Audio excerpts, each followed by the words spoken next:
जुम्मानी बच्चों, ओम शांति। उमंग उत्साह माना कुछ नया रोज़ाना करना, अपने डेली रूटीन से हटकर कुछ नया करना। क्या आपने कभी ये सोचा कि बाबा रोज़ाना नई मुरली क्यों भेजते हैं? सबके मन में अलग अलग उत्तर होंगे। जीवन में सबसे बड़ी चीज़ कहो, भावना कहो, जो आधार है वह है उमंग उत्साह। और उमंग उत्साह हमारे मन की स्थिति है।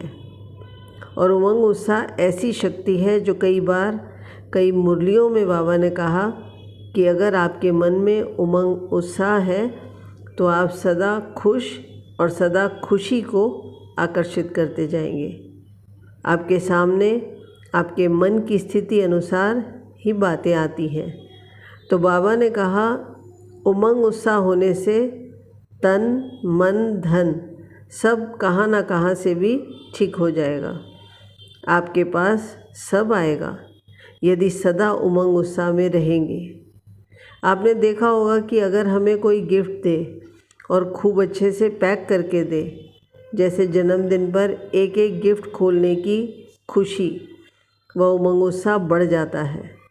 फिर त्योहारों पर, फंक्शंस पर, नई नई चीज़ें खरीदने पर, घूमने जाने पर उमंग उत्साह होता है। तो अगर बाबा भी सारा ज्ञान एक ही मुरली में डालकर वही सुनाएं तो कैसा लगेगा?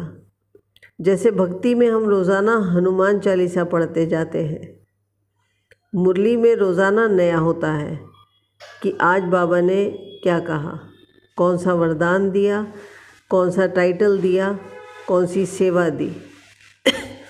रोज़ाना नया, तो हम डेली मुरली नए सिरे से पढ़ते हैं। फिर बाबा कहते हैं अपनी घोट तो नशा चढ़े। हम सोचते हैं कैसे घोटे, क्या करें, नई युक्ति क्या करें। चाहे मुरली नहीं है फिर भी थोड़ी देर उमंग उत्साह रहता है और बाद में जैसे बाबा कहते हैं बाहर जाने से खलास।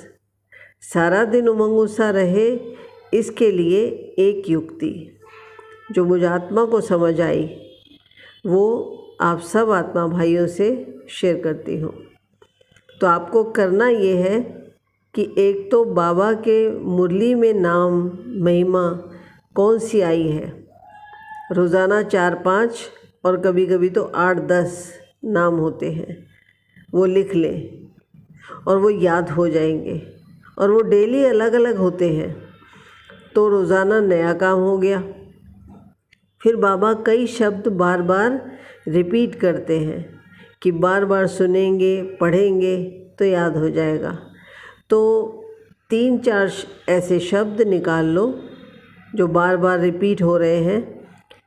जैसे फॉर एग्ज़ाम्पल, जैसे निहाल, खुशी, मीठा, स्वीट, याद, आत्मा।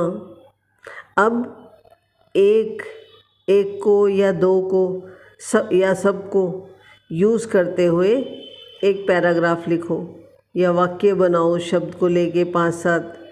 जैसे स्कूल में टीचर शब्द देते थे और वाक्य बनाने होते थे, तो वो सबके माना हर आत्मा के अपने अपने होंगे। इसे अपनी घोटना कहते हैं। इससे सारा दिन बाबा की याद रहेगी क्योंकि आपने खुद काम किया है और आपका उमंग उत्साह सारा दिन बना रहेगा। वही आप आकर्षित करेंगे। संबंध संपर्क में आने वाली आत्मा भी खुश होगी। आपकी सभी मनोकामनाएं आपके उमंग उत्साह द्वारा पूरी होंगी। ये 100% पक्का है। इसके अलावा किसी को खाना पैक करके दे दो, बच्चों में बिस्कुट टॉफ़ी बांट दो, किसी नए को ज्ञान सुना दो, परिचय दे दो, ब्लेसिंग लिख कर भेज दो। रोज़ाना कुछ अलग नया करना है। रिपीट कर सकते हैं कुछ दिन बाद, लेकिन नया करना है। ओम शांति।